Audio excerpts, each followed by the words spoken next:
Hey guys, it's Sovahkiin here. We are taking another look at Kerbal Space Program. I'm running this through on double speed right now because, well, long story short, I fail again. Yes, that's true, people. I'm not very good at playing this game, it seems. I had a great plan.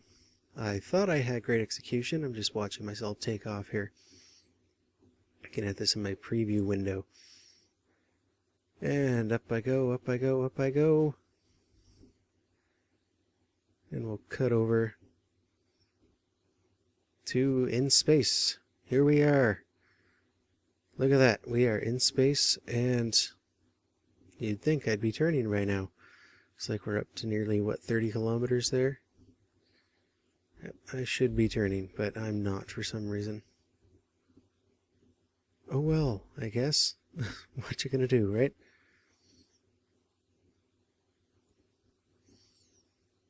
And we're really just trying to grow it now. I remember I had to record this a few days ago. This spot, it's heading up and I'm trying to make orbit, but really I just don't have enough fuel. So it's another failed mission. I gotta go back to the drawing board on this one. I'm not sure what's going on. Yeah, so while we're waiting for that to get back down there, now, it's been a couple days since I did an upload. Sorry about that.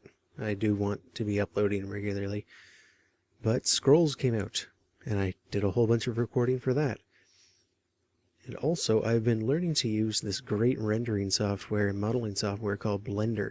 It's open source, available for Linux, Windows, Mac OS X, and anything else you can compile it for. Now, if you notice the introduction of this, that was done entirely in Blender with the sound file taken from a Creative Commons sound website just for kind of some ambient rocket space sounds. That'll be what I use for all of my KSP and probably all of my space related games from now on. It worked out really well. I'm currently working on new stuff in Blender and learning, and that takes a lot of effort. I'm not an artist by any means, but I'm trying to fake it, and it seems to be having an okay effect. Lots of great tutorials out there. Of course, if you head over to blender.org, they have a whole tutorial section. Oh, and if you notice here, I'm desperately trying to use my lander to get in orbit to try and make it. And I might actually get pretty close, but this is still just running on lander, so I will not have enough fuel to make it, even if I want to. Now, let's see what happens this time here. I set my target at minmus. And what's going on here? Oh, I'm using maneuver nodes to expand out and try and get that. Now, if you notice, I didn't notice this before, but if you notice, I actually have a Kerbal escape vector there.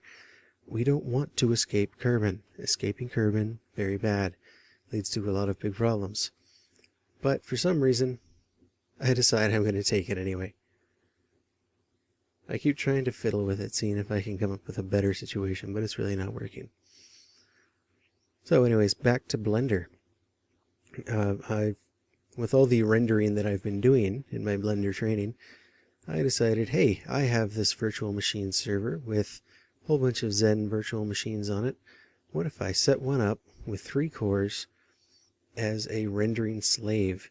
And that way I'll have the 6 cores in my desktop PC, the 3 cores on server that I can use to render things out. Now, I must say I am rendering my new thing right now.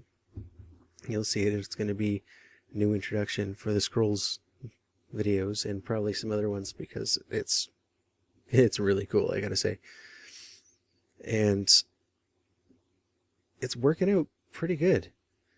It currently has 445 frames dispatched out of 601, and it's done 156. It's been going for about 10 minutes. Now, when I rendered this just on my PC with my 6 cores, it took just about an hour to render out that many frames.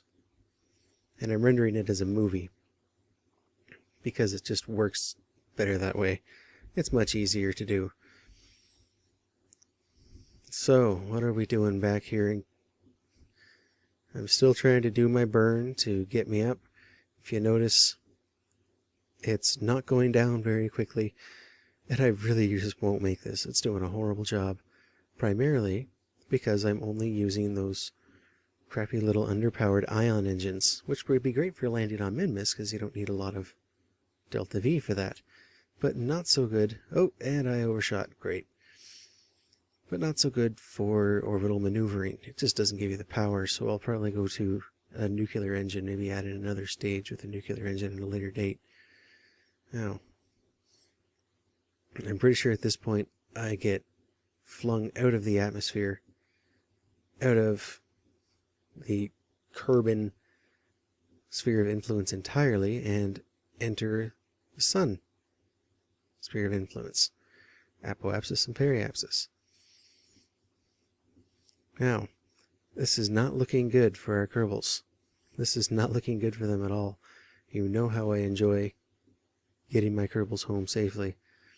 And now I'm trying to set up some maneuver nodes, see if I can figure something out, and I'm really realizing that that's just not going to work. There's no way it's going to work. Kerbal is going to get ahead of me. I've got to wait and get around to my periapsis so I can lower my apoapsis and really catch up to Kerbal. That's my goal here. It's speed up and catch up to Kerbal. So I can, well, just like docking, I'm going to try and dock with Kerbal, so to speak. So, needless to say, this didn't go so well. But it's fun to watch, and this is a great example of what not to do when you're planning a mission to minmus. Do not use those underpowered ion engines. They are useless. Alright guys, it looks like I actually am going to be able to catch up here. So I will cut that there, and I will catch up to you in a minute or so, or 20, depending on how long it takes me to actually get to Kerbal. But we'll see where I end up at the end of this. Alright, and we're back, and I'm back to normal mode. I'm only running at 30 frames a second, great for YouTube. And it looks like we are going to get our intersect with Kerbal here. That's really what we're trying to do here, is bring the sphere of influence down, and oh, we got in. Looks like there's still an escape vector on there though, but hey, our Kerbals might actually get home. Wouldn't that be cool? Now you see me trying to bring that down as steep as possible. This just makes it easier for landing. It's probably going to be about a straight line by the time I get there. But that's okay, it works out fine. Yeah, back to Blender and my fun things with Blender while we wait for this video to catch up to my talking. Blender is a wonderful piece of software, I gotta say. It's very, very steep learning curve. Do not enter it lightly, trust me. But it does amazing things, and once you get a handle on the interface, which is really the most confusing thing ever, it's very powerful, extremely powerful. Oh, and it looks like I'm getting close enough. I'm actually starting to get some atmosphere build up. And I'm getting lower. Look at that. We are actually going to get our Kerbals home safely. Which again is the above all important mission of Sovahkiin Space Enterprises. Yes, I just came up with that name. Is that good? That any good? Probably not. Let me know in the comments. Which brings me to my next point. I really want this YouTube channel to succeed. I really enjoy making these videos. It's a great time, and I'm learning lots. But, oh, I love those entrance effects. They're just awesome. Sorry, but I really need to know what you guys like to see. So leave a comment. Let me know. Maybe send my channel link to your friends. Get them to subscribe and view. This only really makes it worthwhile if I actually get to see that I'm getting views and that people are watching what I'm creating. I'm probably not going to do too much more Kerbal Space Program because it's not the most exciting and entertaining videos. But hey, let me know. If you like it a lot, let me know, and I'll keep doing it. Otherwise, I'm probably going to move on to some more interesting things. Okay, so that's Sovahkiin. We have some safe Kerbals, and I'll talk to you next time.